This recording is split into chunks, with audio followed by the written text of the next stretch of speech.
I'm Dick Pasternak. My role today is to be a moderator for this distinguished panel. Has anyone ever been to a meeting like this where somebody introduced the panel and said they weren't distinguished? Every panel is always distinguished. So the distinguishing characteristics, no, I won't go there. It is a pleasure to be here. And on behalf of the Galien Foundation, I want to welcome everyone. It has been, many of you know Bruno Cohen and or other members of the board of the foundation, and you're familiar with the very prestigious award that is given annually, in this case tonight, awards. But it has been the vision of the foundation, and particularly of Bruno, to begin to widen the net and influence of the foundation to include meetings such as this. Relatively small scale, but intense in terms of the quality of participants and quality of audience around critical issues in healthcare that we face today. And that's the purpose of the forum. The goal and hope of the foundation is that this will grow. Bruno's grand idea is that this grows into, some might say grandiose, where's Bruno? Grand ideas, this grows into a Davos for healthcare. But this is how the Davos meeting started, and so perhaps it's not an unrealistic hope. Give a few quick comments and then ask the panel to introduce themselves. This is about value. You know, the drug and device industries have always been about the place where scientific innovation meets the market. But that meeting is very different than it was years ago. I was at Merck for several years, left about a year ago, but before I joined Merck, someone described the role of the R&D organization was to develop drugs and then, quote, throw them over the transom, a phrase that I guess used to be used, and let the market guys just sell them. Well, that obviously is no longer possible for either drugs or devices. It's easy to say it's all about value. It's always been all about value, but what's value?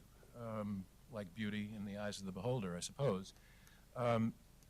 What is becoming increasingly clear is that scientific value does not equal market value. And how that conundrum, how that is going to be fixed so that innovation can proceed is, I think, a critical question that the industry is facing, but more importantly, that healthcare is facing if innovation and new medical therapies are going to survive. A phrase, Roger may have invented this phrase, called reimbursable value is one way to think about it, because in fact, if an innovative therapy is developed that no one will pay for, it's like the tree that falls in the forest and no one hears it if there's no one there. So, and there are examples, and maybe we'll get to talk about some of the examples of truly innovative drugs that have reached the market but haven't reached patients because of this problem. So, series of challenges. How can the two camps, how can the scientific innovation camp be brought together with the market? What are the endpoints that matter in developing new therapies?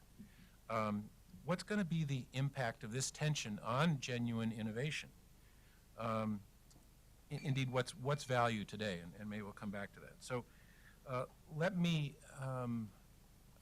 just actually ask the panel to introduce themselves. I would also like this to be as informal as possible, so we had a pre-conference call, and it was clear on that 15-minute call 2 hours later that this group has plenty to say. So I don't think we're going to be at a loss for words. I will try to be a discreet but forceful moderator and keep it short. But what I'd like you to do, in addition to staying awake, is raise your hand. If you have a comment about what someone's saying or a question in the middle of something, there aren't prepared talks. We have a no slides rule. There is no PowerPoint going on here. Should be a relief to some. So just raise your hand, or if that doesn't work, shout out. So we would like you to participate. With that, let me ask Peter to start by spending just a minute introducing your background, and I think, as I said on the phone, what about this value problem keeps you up at night? Good morning. My name is Peter Pitts. I'm the president of a public policy institute, a think tank called the Center for Medicine and the Public Interest. I'm a former FDA associate commissioner, so I'm a former government official here to help, as they say. And I guess what keeps me up at night is how to support sustainable innovation. We hear a lot about sustainable this and sustainable that, but innovation itself is under tremendous threat. And unless we recognize that and position it appropriately in many different ways, we're going to pay the price, unfortunately, sooner rather than later. My name is Roger Longman. I ran an information company called Windover Information, and startup, and is this any better? And the RPM report, and we were acquired. That's unusual. Yeah, it is unusual. It is. Can somebody get Roger some coffee? No, I have some, Dick. I apologize. He had to get up really early. He came all the way from Connecticut. I did get up early. See? But of course, Dick had got up earlier and emailed me, in fact, to tell me that. So I started an information company called Windover. We published a magazine called In Vivo and Startup and the RPM report, and we were acquired a couple of years ago.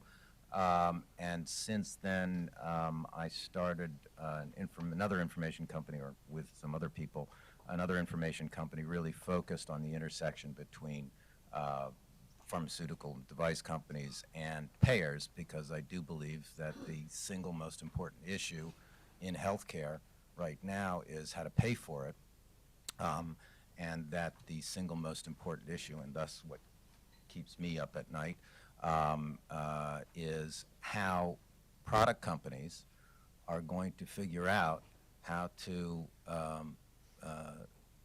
justify their existence to buyers of healthcare.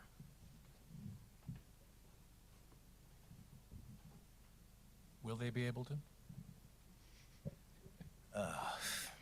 Jesus, they ain't doing such a great goddamn job yet. Jeff, yes, sorry.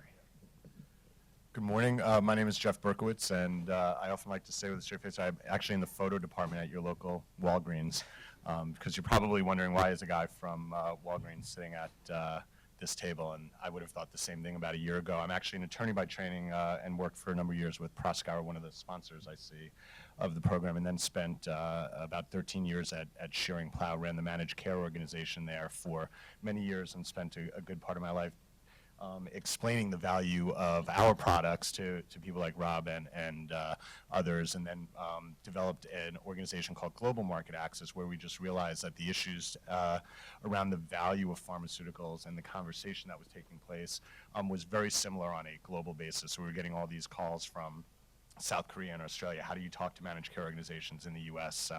So we created a market access organization that was focused globally.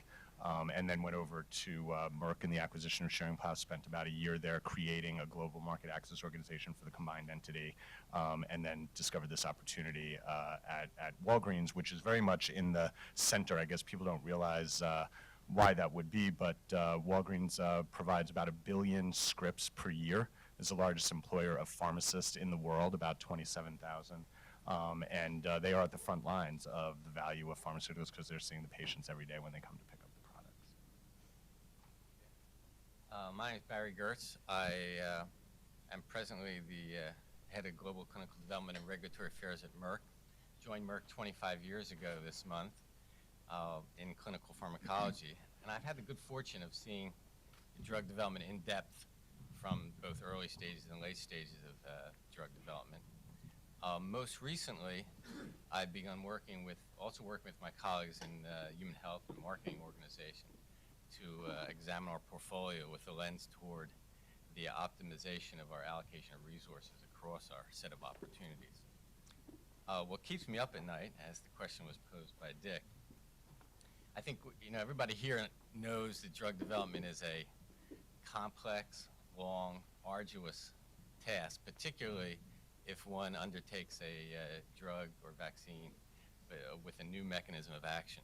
And I think at the beginning of that development process, which could span 10 years or more, there's probably insufficient information to understand what the value will be or the benefit will be at the time it gets launched. And my concern is that over that period of time, what was thought to be a major medical need could be a mirage. There are mechanisms evolving for increased dialogue between sponsors and regulatory authorities as to what makes an approvable application, but I don't think there's been the evolution commensurately with the stakeholders that have to pay for the drugs. So that after all is said and done, and you've got a lot of work, expense, commitment by the investigators, and most importantly by the patients who participate in the trials, at the end of the day, my concern is you can get the drug out in the marketplace and it says thanks, but no thanks. Rob? Good morning. I'm Rob Epstein. I'm a physician epidemiologist, and I work for Medco, which is a pharmacy benefit management company that covers 65 million lives. I've been there for 16 years, but I was involved with drug development for 7 years prior to that.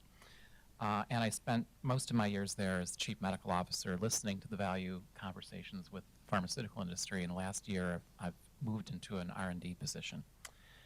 What keeps me up at night is that old saw about it taking 17 years between discovery and adoption at the bedside. And I think what used to fuel it, if you look at the literature, it largely was around physician awareness, education, belief in the evidence to try the new therapy or the new diagnostic or whatever it might be. But now it's really the payer. The payer is much more discriminating. And what worries me is that we still have, for the most part, despite best efforts, the pharmaceutical companies and devices and biotech companies showing up mid-phase 3 with a half-baked cake saying, boy, this is a great cake and you're going to love the taste of it, and it's just baking in the oven. And we on the payer side are like, well, wait a minute, did you think about this endpoint? Or if you just had some comparative data, we